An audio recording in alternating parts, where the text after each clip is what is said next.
hey, like there's two cops walking toward the door. They are armed. Like they were banging on the door.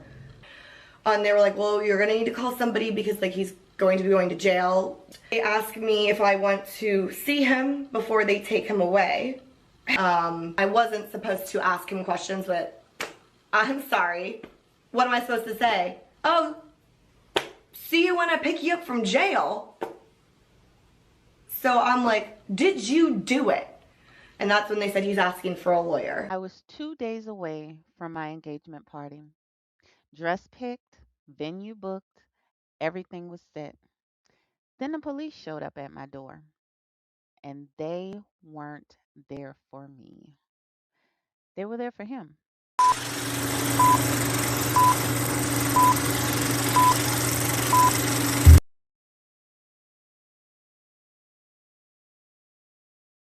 Part one to who the fuck did I almost marry? Before I get into this, I want to say that what I'm about to share involves serious allegations and an ongoing legal case. I'm speaking from my own personal experience, but I have to be mindful of what I can and cannot say. I ask that everybody watching this remains respectful, does not attempt to contact any party involved. Please do not try to contact any party involved. Any hate or harassment will be blocked and recorded. I don't even know if I'm going to be reading comments. And I also want to be clear, I'm not sharing this for attention or drama. I know that's probably what a lot of people are going to be saying. I don't really care. I know in my heart why I'm doing this, and the people that know me personally know why I'm doing this. I'm sharing it because situations like this are very real, and they happen way more often than people think that they do. So if you are watching this and you feel stuck, like you're in a relationship with a narcissist, like you're being manipulated, disrespected, or hurt, just know that you're not alone.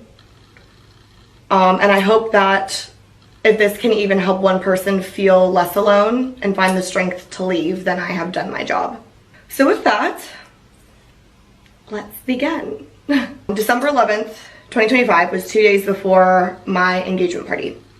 Very excited, had a lot of people coming into town. People were driving, some people were flying, hotels booked, venue booked, everything was ready to go. On December 11th, which was a Thursday around 10:30 a.m., I was sitting at my laptop in my office downstairs in front of a window. I was on a Zoom call. I saw two unmarked police officer cars pull into our cul-de-sac. Honestly, that's nothing really new. We've had some neighbors that have had to deal with the police, whatever. It's not like a big jump scare seeing unmarked police cars. They pulled up just in the cul-de-sac, not directly in front of our in front of my house or anything. They get out of the car, they're kind of looking around. I'm just kind of looking up. I'm like, okay, whatever, like I'm in a meeting, lock in. I see them looking at our house, my house, take a photo, look at each other, and start very briskly walking toward the front door. At that point, my stomach dropped. I was like, this is kind of weird. I think my intuition started kicking in, but I was like, I'm sure everything's fine. I know y'all heard it in her voice too. She didn't think everything was fine. You don't really need your intuition to kick in when everything is fine, do you? No. Trust yourselves, ladies. She knew damn well who she was dating or about to marry. She knew those people were there to escort him down to the precinct for some BS he had gotten himself into. She knew exactly why those people were there. I yell up to my partner at the time, hey, like there's two cops walking toward the door. They are armed. Like that's kind of weird, little nerve-wracking. We're standing in the hallway between the bathroom and the laundry room conversing like, kind of weird. When they got to the door, it wasn't like a normal knock. They were banging on the door. I was like, I'm kind of nervous. Like, I don't know, like, would you have any idea why they're banging our door down? When they stopped banging on the door, they started banging on the window that I was sitting at, that they saw me. They saw me sitting at the window when I was on my Zoom call. They were now banging on that window.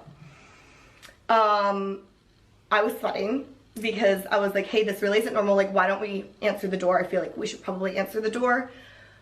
As I have mentioned before, if you do follow me on social media, I did briefly speak about my partner at the time was an addict. He struggled with addiction. And that's why she knew who those folks had come for. She may not have known what they came for, but she definitely knew who they came for. So we were thinking maybe it could have been drug related, but I was like, hey, I don't know why it would be. You know, you don't really have affiliations to things of that nature. Like, I don't know why they would be here banging on the door and window about that per se. So about 10 minutes passed and I was like, we have to answer the door. We have to do something. We haven't done anything wrong. There's no reason as to why we're not answering the door. If anything, it's making us look more guilty. My partner goes back upstairs to go back to work. I go back to sit at my desk. At this point, I look out the window and I really regret not taking a photo or a video of this. I think my entire body just started like shaking. I look out the window and I don't want to exaggerate, my memory does not serve me the best during this time period, but it was 2 unmarked police officers that originally were there. I would say my best guess, they were anywhere from 8 to 12 cop cars. Could have been less, could have been more, I don't know, but it was a lot of police officer cars. Now in the cul-de-sac in our street, 2 of them were parked horizontally, which means nobody could come in or out of the street. One of my neighbors had to leave and the cop literally had to move his car to let my neighbor leave. There were probably over a dozen cops. Again, I don't know the actual number. Could have been 8, could have been 10, could have been 20. I don't know. But there were multiple police officer cars and multiple police officers in full uniform, fully armed, just kind of like wandering the street, looking around, talking to each other. I was scared, to say the least. That is something I have never seen before, especially in front of my house. So at this point, I yelled back up. I said, I have a feeling that they're probably here for you, so you just gotta own it. I'm sure it's a misunderstanding. You've done nothing wrong. Maybe your name got thrown in somewhere it doesn't belong. Like, I had no idea what was going on. I figured, hey, can't be that bad. He hasn't done anything. So, hold on, making sure I have my story straight. I have things written down. I was looking out the kitchen window and there was a police officer casing the fence. My dogs were outside at the time, so they were barking, going crazy, and I saw a police officer just walk by the fence to the neighbors behind my house, which I've never personally spoken to. I don't know them, know nothing about them. Knocking on their door, looks like they were asking them questions, and at that point I knew something was very wrong. Why is a police officer casing my house? Period. My partner goes outside. I'm sitting at the window answering an email because at this point I'd convinced myself, this isn't real. Like, no way, no way, no way, no way, no way. They yell out and ask, are you blank? I look over. Probably, I would say, 4 to 6 officers come over and immediately arrest him. They weren't aggressive. They just put him in handcuffs, started putting him in handcuffs. Obviously, as I'm watching this happen, I fly out from my desk and run over to the front door, fling the door open. Most of the cops, deer in headlights. I don't know if they didn't know I was in the house. I don't know what they thought. Doesn't really matter. So they immediately start yelling, is anybody else in the house?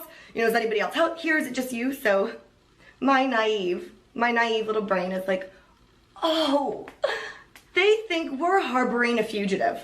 Because what else could it be? Why are they yelling at me asking if anybody else is in the house? Like, oh, maybe like somebody's on the run that they're like trying to chase, and like maybe they ping them to like this neighborhood and they think they're in my house. I don't know what I thought, but I was like, oh, silly you. Like, I say no, obviously, it's just me.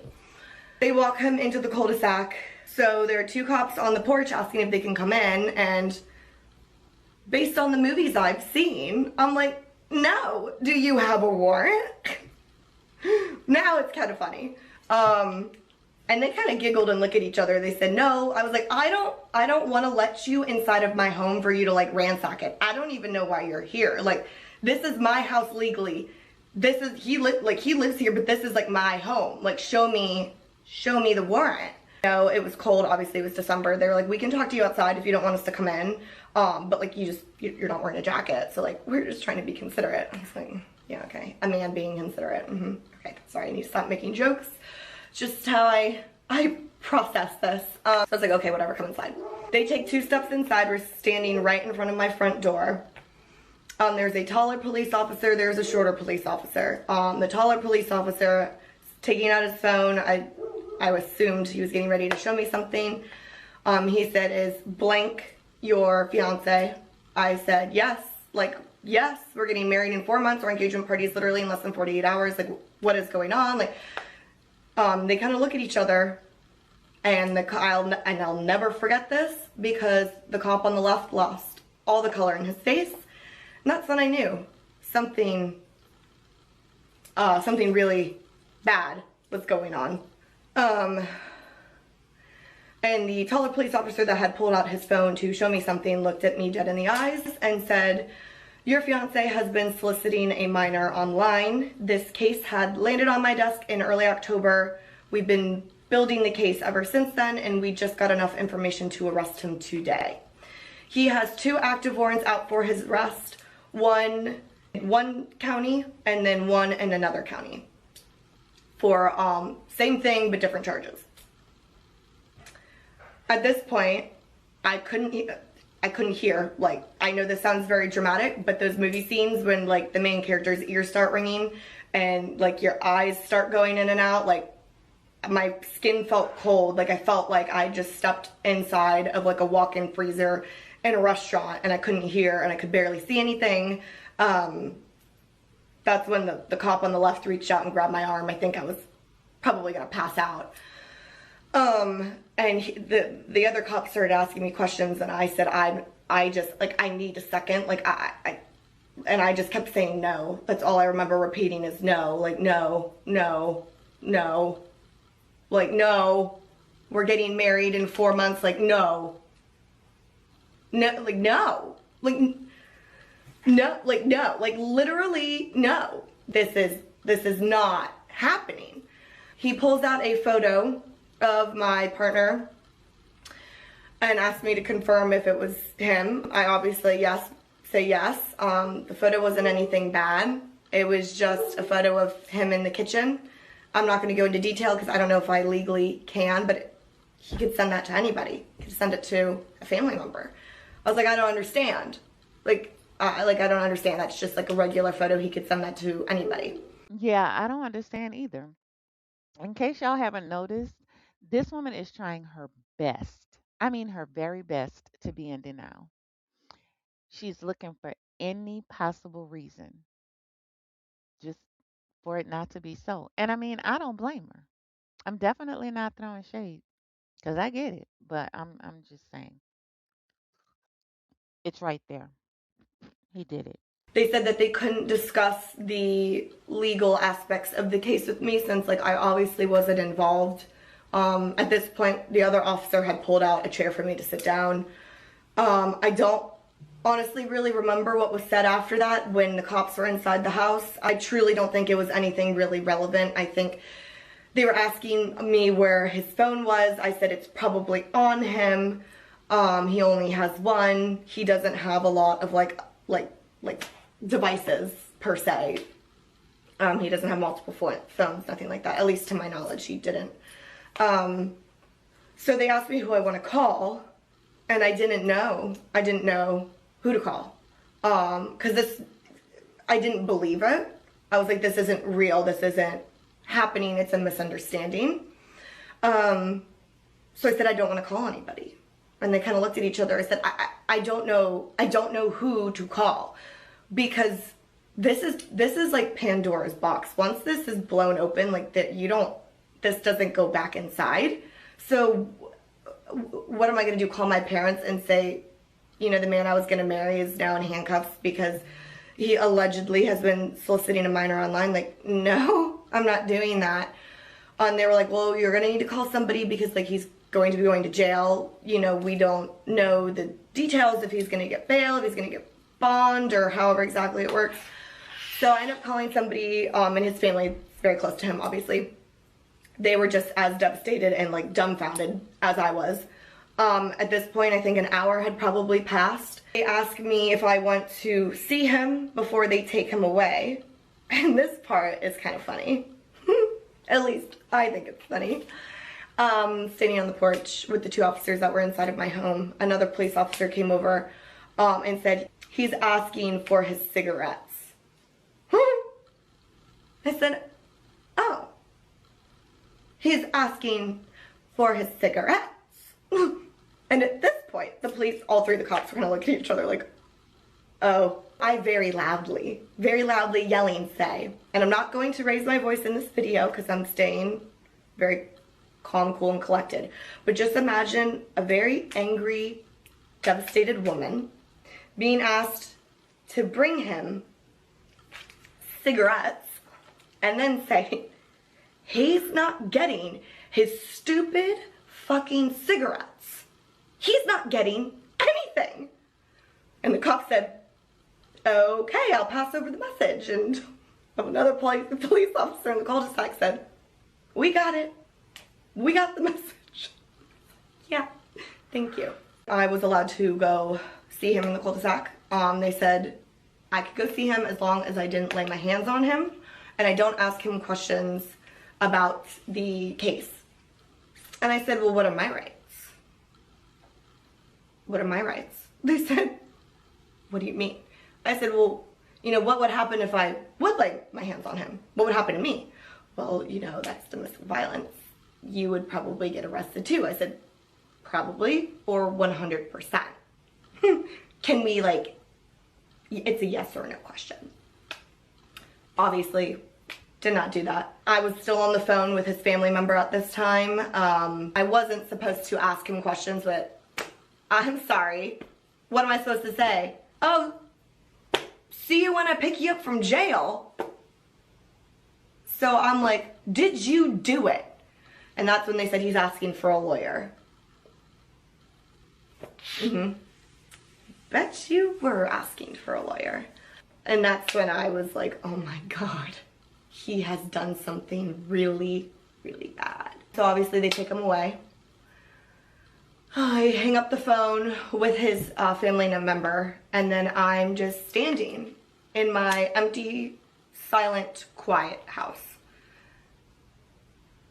I had no idea what to do, honestly, because I was convinced it wasn't like, no, like this isn't real, like this is a huge misunderstanding, like no. Like, and I'm not gonna tell anybody because like that looks really bad. Like this charge is like really bad. So I'm pacing, 20 minutes past. I had texted my best friend, and I had already said like, he got arrested, I'm freaking out.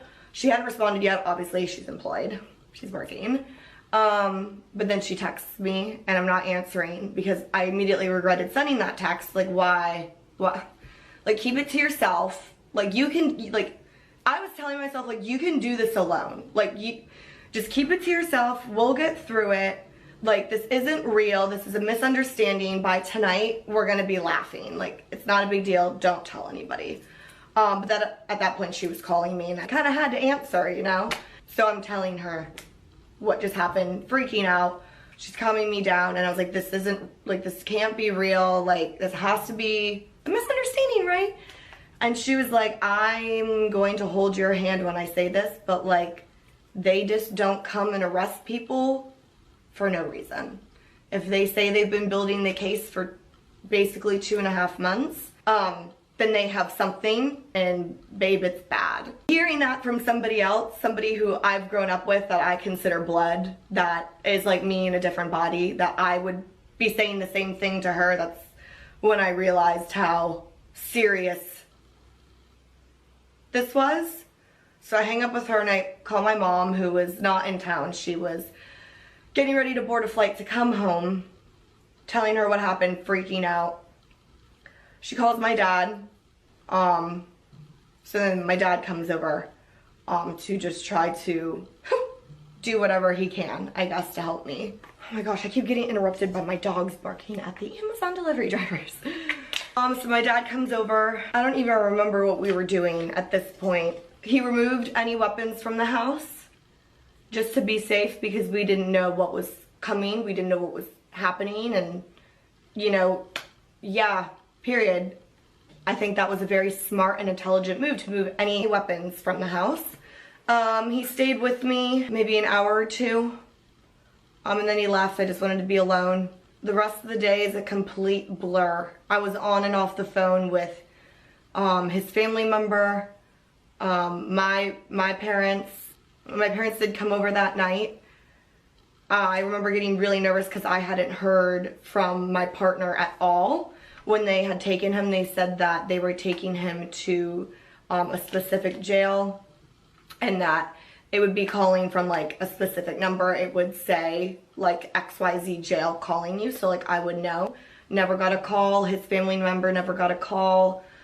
You know, he was taken early afternoon, late morning. My parents left probably around like 8 or 9 p.m. that night, and I still hadn't heard from him. I was absolutely terrified. I didn't know what that meant. I've never, you know, personally known anybody that's been arrested and like put in jail before. So I finally receive a call. I don't even remember what was said. I recorded it on my iPad. I haven't been able to bring myself to listen to it. I don't really want to listen to it. I recorded it just in case I ever needed it though, which I think was very, very smart. I recorded it because I wanted to remind myself why I should not take him back. I recorded it because I wanted to remember what I felt like in that moment. I wanted to remember the pain in my voice. I wanted to remember the hurt, the disgust, the betrayal. I needed a reminder to stand my ground, because as soon as he was taken away, I knew it was over.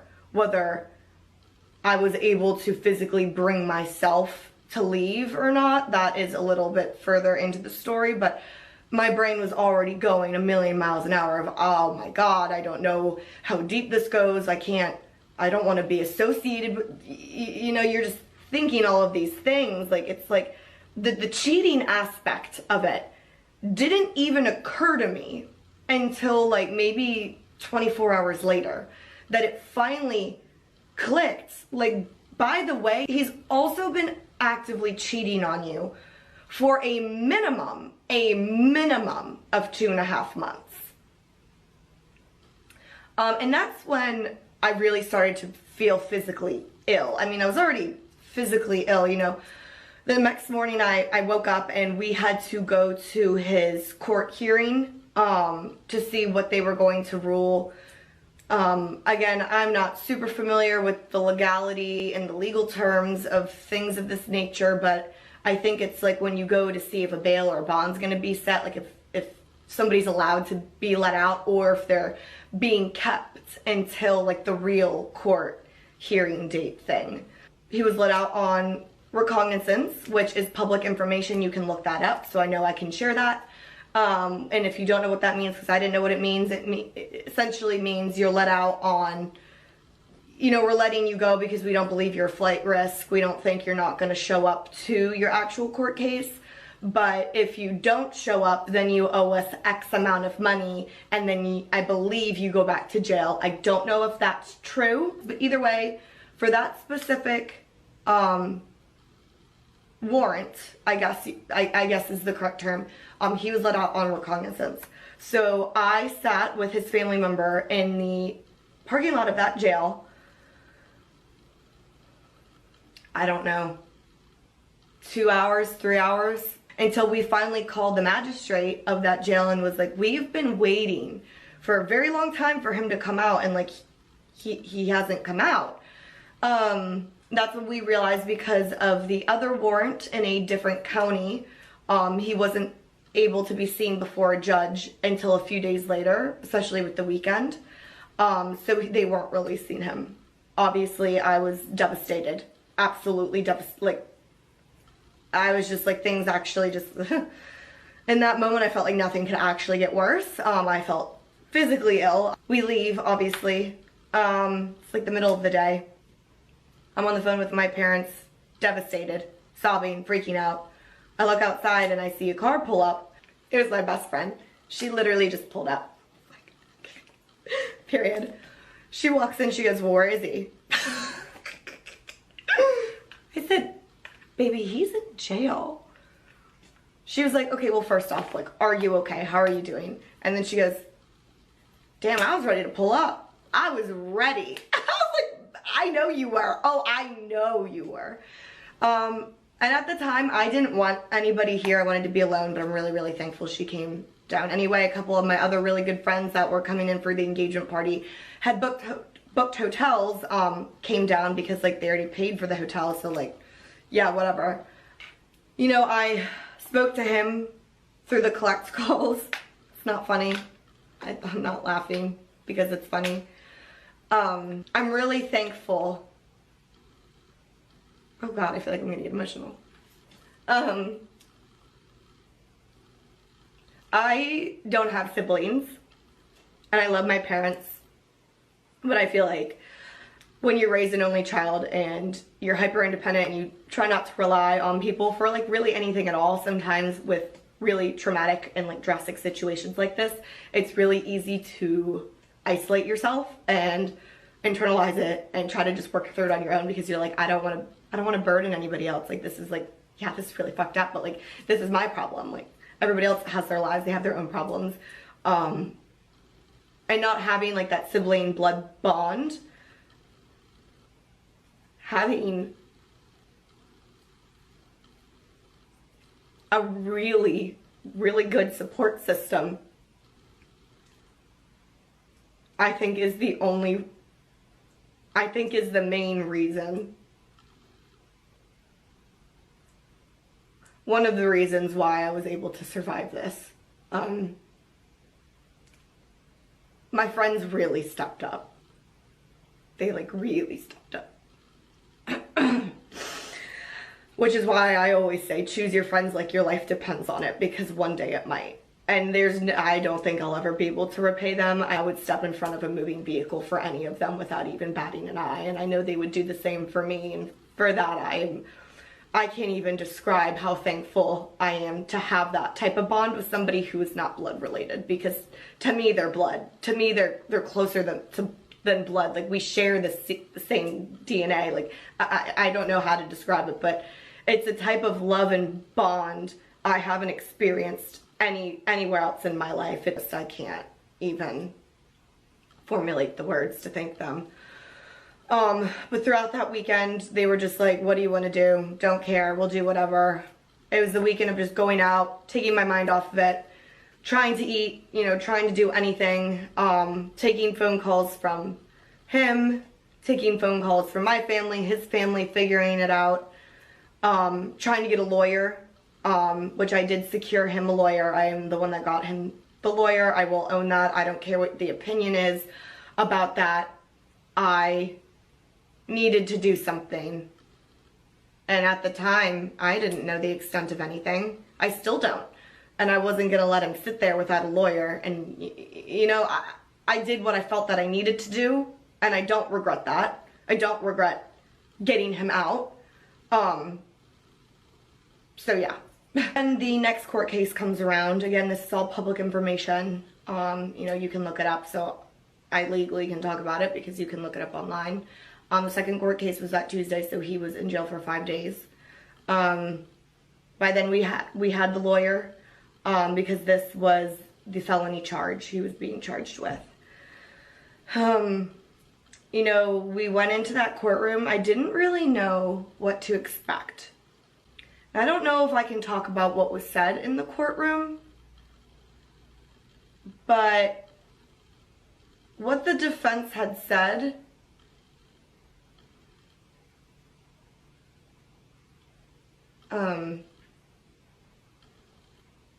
completely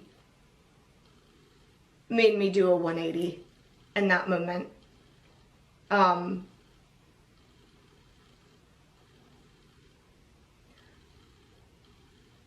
don't know.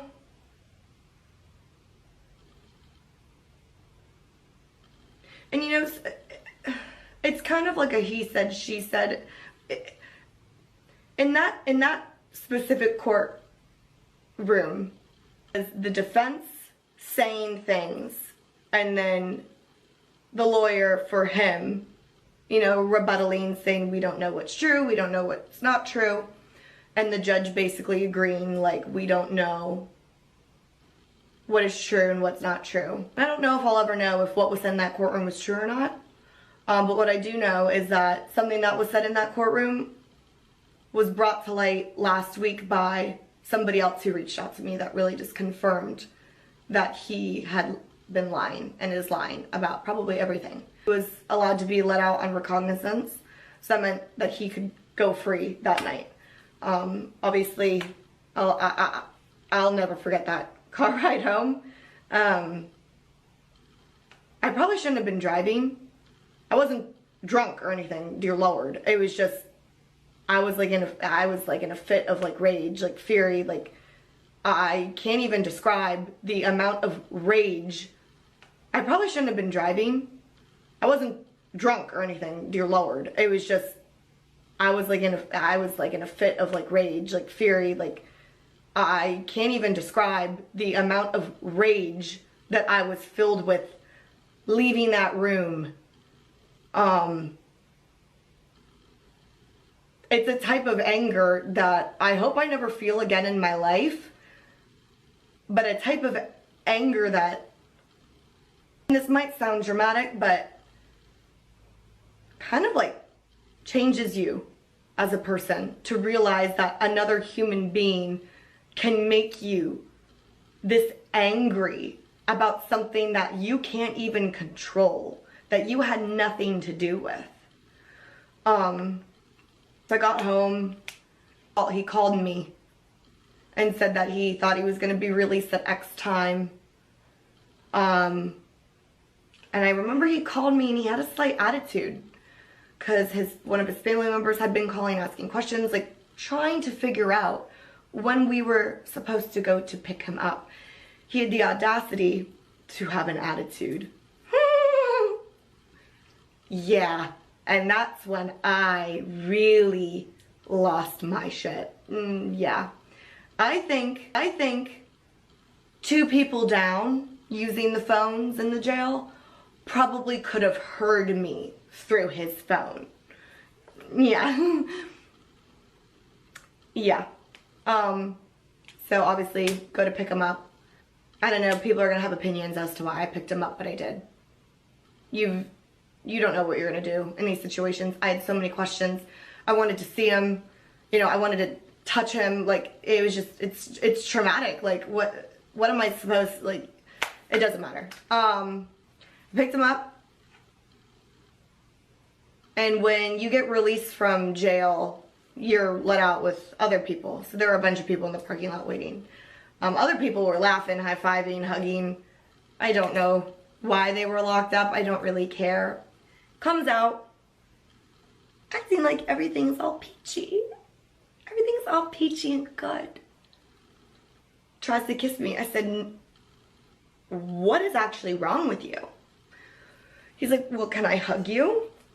I said, okay, well, okay, yeah. We hug, whatever. I say, you know, so-and-so is on the way here. They're not here yet. We're gonna have to like wait for a second. He had the audacity to get mad.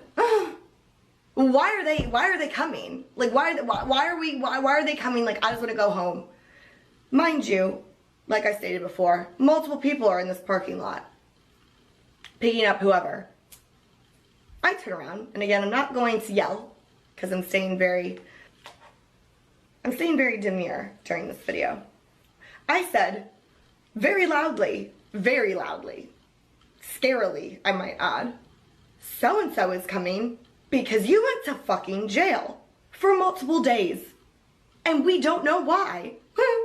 So if you want to have a fucking attitude, you can walk home. How about that? Yeah, the parking lot went dead silent. We got in the car. You know, I'm shrieking. I turn into a banshee, actually. I don't know how my car windows didn't crack and break. I am screaming, yelling, crying. So he's finally telling me what happened, because when you're in jail, you're on a recorded line, so anything that you say can be used against you. So obviously he wasn't able to answer any questions. This is when I find out what maybe the truth is. I don't even know if this is the truth, but this is what I was told. So allegedly, this is what happened. I'm told he went on a sugar baby website. I don't know the timeline of exactly when he went on it. but he went on it. He started talking to this girl. The profile said that they were 18, 19. Turns out they were only 17 at the time that they started communicating. While he was in jail, she did turn 18, so legally she's an adult now. But at the time, allegedly, when they were communicating, he was not aware she was underage, allegedly. He said that he was looking for a third to have a threesome with. Allegedly. Okay. Okay. I'm no mathematician, but 1, 2, 3. That would include three people, right? I mean, I'm not good at math, but a third, 3, a threesome, 3. Okay, him, the other person. Oh, where's the, oh, me? Me, okay. Yeah, I didn't know about that. So, a threesome is kind of like maybe, yeah, maybe you're not good at math either, but like, I don't know where you got that third person from, because it was just the two of you. So he tells me that he went on the website looking for a third. I know for a fact, because I saw it with my own eyes on his phone, that they added each other on Snapchat on September 28th, 2025. So they were communicating for God knows how long before that. Allegedly, she knew about me. Allegedly. She knew about me. She knew that he was looking for a third for him and his fiance. She allegedly found me on social media and knew about me the whole time. So allegedly, she willingly did this. Allegedly. If you followed me, you know that I had a breast augmentation at the end of August. So, in my opinion, and my calculations could be incorrect, I would say that would maybe be around the time he got on the website when I was recovering from surgery. I don't know if that's true. But if you're adding somebody on Snapchat at the end of September, I would say you would probably have communicated for a minimum, a very small minimum of a couple days, which means that there were definitely other people he had communicated with on that website prior if he had the nerve to take it off of that website onto an app that is used by, like, oh, I don't know, everybody. Like, a lot of people, like Snapchat is very well used. This is where the story gets kind of complicated and crazy. So I need to pick my wording very, very carefully. So, like I stated, allegedly, this girl knew who I was. They added each other on Snapchat on September 28th. Saw that with my own eyes. It's in the Snapchat log. It could be subpoenaed to court. It's literally right there. So, like, yeah, period. I know I can say that. September 28th, I will always never forget this. It was one of the first nights we had actually gone out since my surgery. I was excited. I was like, ooh, I got this really pretty, like, corset top. The bippity bops are gonna be sitting real nice. Like, I had just gotten my lips done. Like, I was like, I wanna go out. Like, I look good, I wanna go out. So I believe, it doesn't really matter. We went out. That night, I did end up getting a teeny wincy, little bitty, very, very drunk. It was a fun night. I was having a ball. I remember this night because I'd called one of his family members, and that was the night that we had bonded and became very, very close. It was a really fun night. Like, we were up until, like, I don't know, 3 or 4 in the morning, just, like, bullshitting. Like, it was, I enjoyed that. Woke up the next day, checking my phone, as one does. I see a text from a random number, but the area code is, like, very familiar to me. So I was like, oh, like, did I, like, give somebody my number last night? So I read the text. I'm actually going to put it on screen. I might have to blur some stuff out, I don't know. Very vulgar and grotesque. I figured maybe my number got leaked online. I don't know. I really didn't pay much attention to it. No flags went off in my head. I was just like, yeah, no, that's just some random person who has nothing better to do. Like, fuck it, whatever. Honestly, forgot about it. But it's weird. In my opinion, I think it's weird that they added each other on Snapchat on September 28th, clearly Snapchatting that day, and that night I get those texts. Are they from that girl? I don't know, and I'm not accusing. I'm just saying I think the timing is very, very weird. October, I go out of town for a work trip with my part-time job, and I'm gone for almost like a whole week. Keep in mind, anytime I leave for these work trips, we always got into huge big blowout fights because I was always accused of cheating or doing God knows what. Obviously, it was projection, but it was always like, I always dreaded these trips because I knew I was in for some sort of screaming match with him, and I just didn't want to deal with it. But I was hoping this time it would be different, and guess what it was? It was different. It was indeed different. This was also during the time period, if you do follow me on social media, I was dressing up in those silly costumes and scaring him. This is when there was another creator that went like super, super uber viral for like dressing up in funny characters and doing bits, which like inspired me just to like do my own thing, and I thought it was fun. And so on this work trip, I was working on a specific costume to scare him when I got home. And you know, he was more distant this trip, which was great. I didn't have to deal with like the overbearing accusations of whatever. I would say the day before I left, I got a phone call in the middle of the day, and I thought that was kind of weird. So I answered him, like I answered the phone, and he sounded really weird. I was like, okay. He tells me that his car had gotten repossessed and that he couldn't afford to get it out of impound. So I don't remember how much money I had to send him. It was a lot. I would say if it wasn't over 1,000, it was 1,000 to get it out of impound. That's when I started realizing something wasn't right.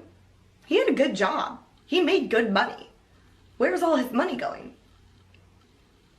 It was going to things that he shouldn't have been doing.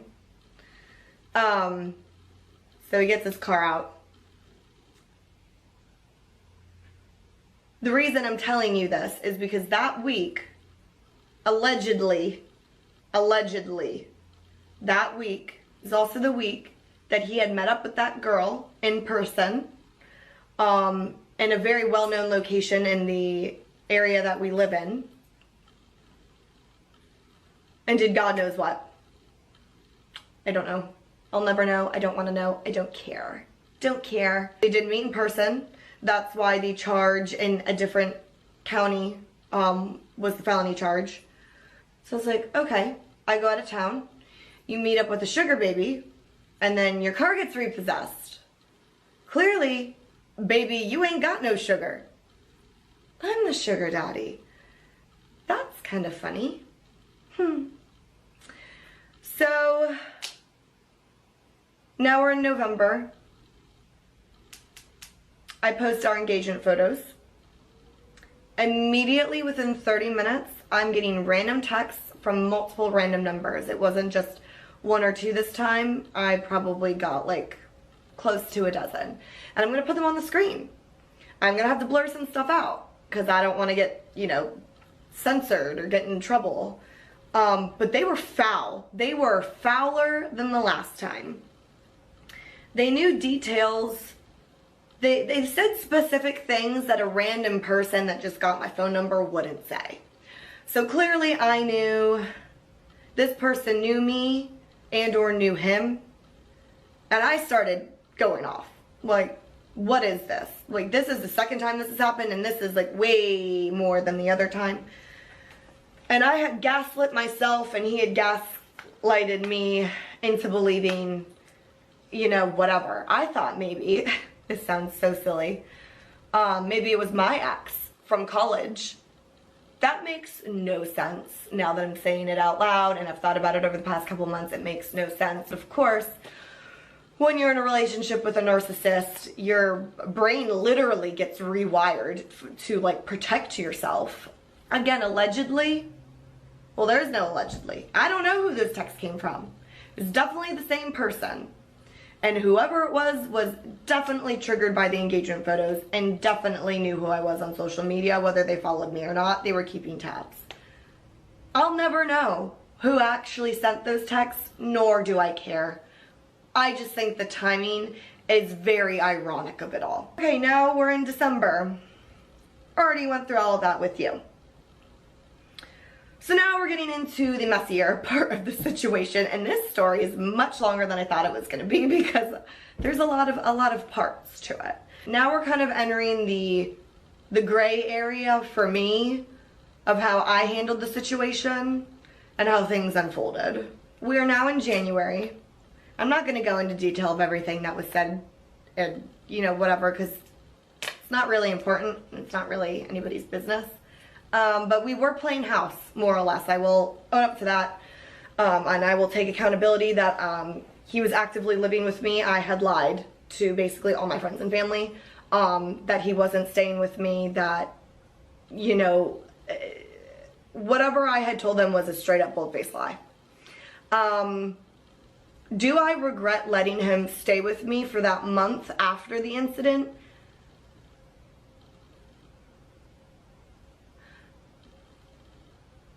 I think emotionally and mentally, no. I think I needed that. I think sometimes you have to stay with a person until you physically hate them to make it easier than to go through a devastating, heartbreaking scenario.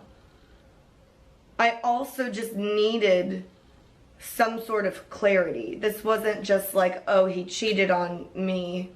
This is something way bigger. So yeah, we were living together, you know, we were just kind of acting as if we were actively together. And because of that, because I was playing into that and telling him, I don't know what I want to do, I don't know if I can be with you. Deep down I knew I wanted him to leave, but I couldn't bring myself to make him leave. I wasn't there.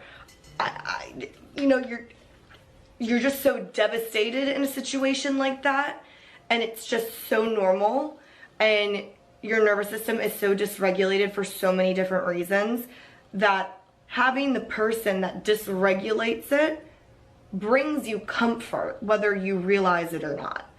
And at this point, I still did not realize how narcissistic and verbally abusive he had been and still was. I was just dumb. Like, that's the only thing I can call myself at this point, is that I was just fucking dumb. Which I know is like mean, but I'm like, come on. Like, how did I not like see any of the signs? My birthday weekend's at the end of January. I told him good 2-3 weeks before, like, I need you out. I don't want you here. Like, I can't do this. I can't do this. Like, we're not together. I know we're playing house. I know we're pretending as if we're together. I don't know what you're telling your family, but I'm lying to mine because I'm embarrassed. I'm embarrassed, and I don't want them to know you're here. And now I'm at the point where I know I don't want you here because I don't want to be with you. He got his own place, got the keys to his place. He was gone at the end of January. A lot of his stuff was still here. Most of his stuff was still here. He very obviously was still moved in. The next thing I'm going to say, you might judge me for, you might not. I don't care. It's part of the story, and I know if I don't own up to this, it's going to be brought to light in some regard. So I'm just going to own it because it happened. A bunch of my friends came down that weekend. I did have a guy come down. Boo-hoo. Whatever. Don't care. It was a great weekend. It was really fun. Was that wrong? Maybe. Do I care? No. I don't. And I don't regret it. My ex found out. The plan was that everybody was going to leave Sunday morning. He would come over and grab a lot of his stuff to move out. We didn't have a time frame, didn't have anything planned. Starts calling me back to back to back to back to back to back to back to back to back at like 10:30 in the morning. I also had 12 missed calls from him at 4:30 a.m. that morning / night before, which I thought was weird. Clearly he had not slept. In my opinion, allegedly, maybe, he went on a bender, so it was very obvious he had not slept. He was like, I'm coming to the house right now. I know there's another motherfucker in that house, like blah, blah, whatever, crashing out. Was it valid? No, not at all. Did it happen? Yes. He's showing up as a bunch of my friends are leaving. Honestly, looking unstable. Two of my girlfriends were still at the house when he showed up. He's on the porch screaming and yelling at me. I'm screaming and yelling back. My really good best friend pops her head out. He starts getting shitty at her. You know, you're the reason that me, you're the reason she's acting this way. You're encouraging this behavior. Like, I'm not my own person. Like, he's not his own person who also made all of these decisions. So he gets back in his car. I'm like, okay, let's just all leave. Like the three, me and my two other girlfriends, is like, you guys are leaving to go home anyway. Like, I'm gonna leave because I'm not gonna get stuck here with this lunatic. I figured he was just waiting for somebody to come help him move his stuff. He was just sitting in his car, didn't think twice. I'm merging onto the highway on the phone with two of my girlfriends. I hear honking, beep beep, like, it's like, hello, there's cars in front of me. I can't go any faster.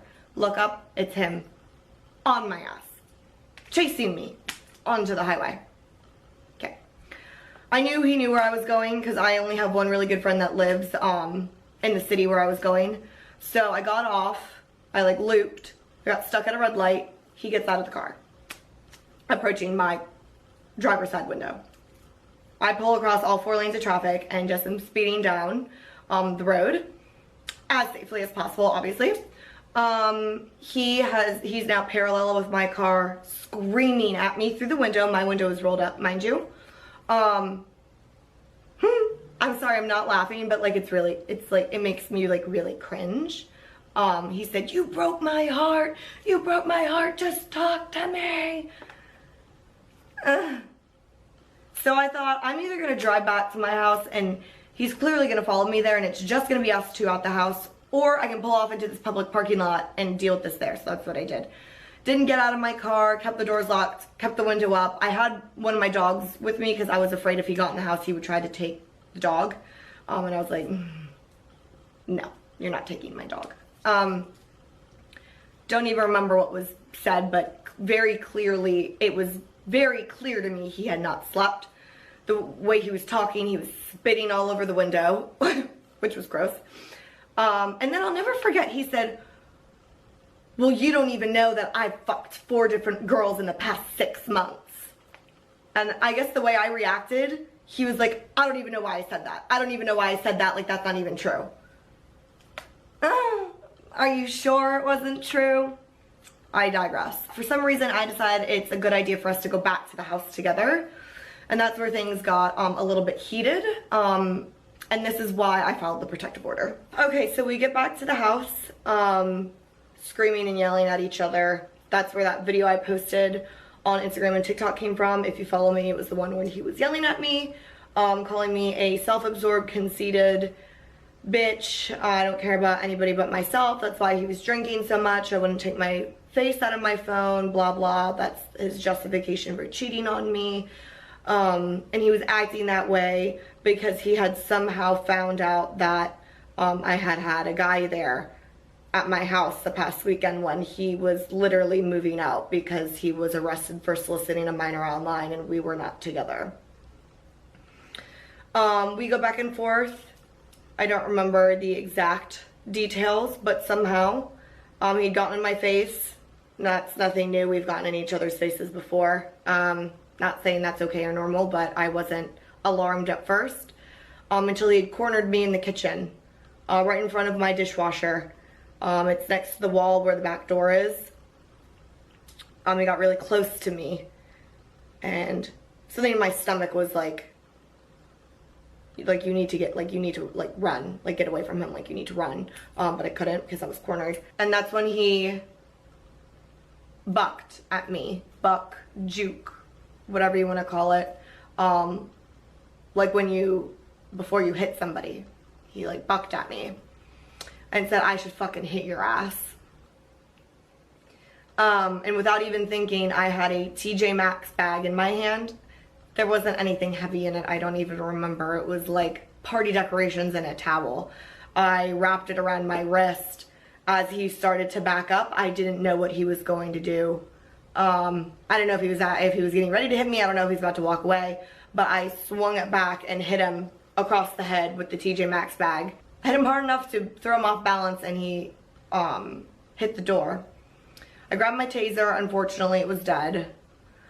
And I was like, if I call the police right now, they're literally going to throw you in prison because you're violating your parole or whatever the fuck you're on. He eventually leaves. That was at the end of January. Over the course of the next 2 weeks, we were in communication. I did see him a couple times. Handful, less than a handful of times. And I was trying to cut things off. He just wasn't getting it. He just was not getting it. He still had things at the house. You know, I was dropping things off at his new place. You know, he would text or call me saying he loved me, giving me life updates. I was like, I literally do not give a fuck. Like, I have that in writing in texts. Like, I don't want you talking to me. If you're gonna talk to me, I want you to send me the money you owe me. Down payment on his car. You know, I paid for it to get out of impound. I paid for his car insurance. I was like, you owe me a lot of money for your vehicle. If you're not gonna send me money, I don't want to talk to you. I don't know really why I talked to him after that. I should have filed a protective order right then and there. He showed up once or twice unannounced. Once was like in the middle of the night. He had been drinking. I told him to leave. Nothing aggressive happened. Just a lot of like ongoing trauma. Like, I don't want to be dealing with this. Like, I want to be done. I want to move on with my life. I don't want you near me. I don't want to talk to you. I don't know how else to say it to you. And it just wouldn't get through his head. I'd block him. He'd show up at the house. Well, I didn't know I was blocked. Like, I needed to grab my stuff. And I was playing very nice. I was being very cordial. I was just going through the motions of whatever I needed to do to just get through this time in my life up until last Thursday. And last Thursday is really the straw that didn't break the camel's back. It's the straw that took the camel's head clean off, and gloves are off, and this is why. I'm not waiting for the other court case to be done. The other court case is in April. You can look that up online. It's April 9th. And I hope with what I'm about to say, maybe this does now go to trial, because gloves are off, baby. And I'm not playing nice, and I'm not staying quiet, and I don't care if I get pulled into an active legal situation. I've done nothing wrong. I'm not involved in this in any way, shape, or form. But somebody presented me with new information that I think would be very relevant to the case. As I had said before, I don't know why I ever believed a word that came out of his mouth, really ever. He's a pathological sociopathic liar, especially after coming out of jail. I don't know, I guess in my mind I thought after getting arrested and put in jail for 5 days and then coming out, you would just completely and totally come clean with everything you've ever done. Clearly that has not been the case. I received DMs from another girl. I'm gonna put them all on the screen. So it's probably gonna cover my face for a hot minute while I talk about this. I might have to crop some stuff out, I don't know. These are the DMs I received. She described him to a T. Met on the same Sugar Baby website, sent me a voicemail that he left her. I won't be playing it because I don't know if I can legally get in trouble for playing that. But it's dated December 2nd, and I believe it says 2 a.m. So that was about a week before he was arrested. So he was still actively pursuing other women as well, after denying that that was happening. She dropped a tidbit of information about him wanting her to sign an NDA, along with everything else that matched up to the other story from the other girl as well. But the NDA is what really triggered me, because that was brought up with the other girl, and that was a big deny. I would never do that. Why would I ever have her sign an NDA? Okay, so you're lying. Because another girl has now come forward with no prior information, literally just out of the goodness of her heart, because she thought that we were still engaged. Just say, hey, I'm really sorry to tell you this, but I think your fiance is like cheating on you, whatever. So there's no way that she fabricated this lie. So that just means that God knows how many other women that there were. Because I truly believe that once a man, or really anybody, not men, women too, I think anybody that realizes that they can get away with something will continuously do it, thinking that they're not going to get caught until they do. And typically, depending on what they're doing, when they do get caught, it's normally really, really bad, because they've done it again and again and again and again. He was trying to actively pay these women on this website for sex. With what money? I don't know. Mine, I suppose. But yeah. That's why I'm no longer getting married. And it's not funny, but it seems like I just laugh about it because it's so insane. Genuinely. And I hope nobody ever has to go through this, because it genuinely rewires your nervous system and your brain, and it makes you view the world completely differently than you did before. And the person that you were before this is dead. They no longer exist. You are a totally different person after going through something this traumatic, and then also being blamed for it. Knowing that this is not my fault, but also it's hard not telling myself that this is my fault, that somehow I pushed him to do this even though I know that I didn't. So for those that have been wondering what has been going on, that has been what the last 4.5 months of my life have contained. It has been absolutely diabolically insane. But I don't want this just to feel like I'm just airing out a bunch of dirty laundry to be like, ha ha, he, this is what he did to me, feel bad. I don't want anybody's pity. I don't want anybody feeling bad. I don't want sympathy. That's not the goal. I'm sharing this mainly to shed light on situations that might not seem that bad until they are that bad.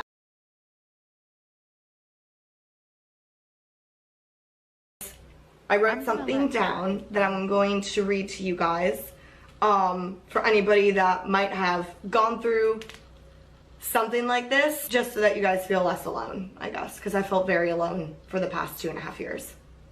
Looking back, it didn't feel abusive in the moment. It felt confusing. I felt like I was constantly trying to fix something I didn't break. Like if I just communicated better, loved harder, stayed calmer, things would finally be okay.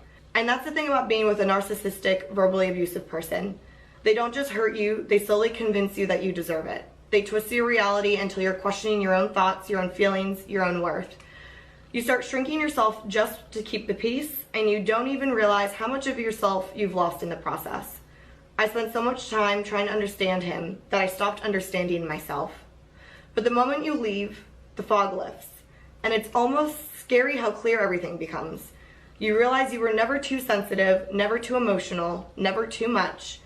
You're just in the wrong environment with the wrong person. And healing is an instant. There are days you miss what you thought it was, not what it actually was.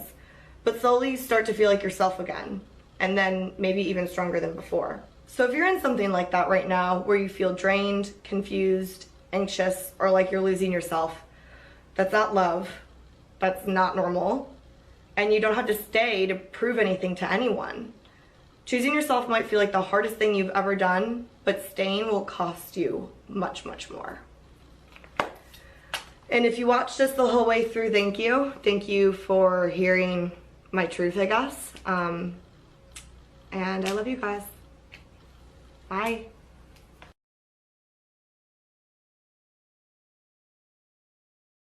Talk to y'all later in the comments.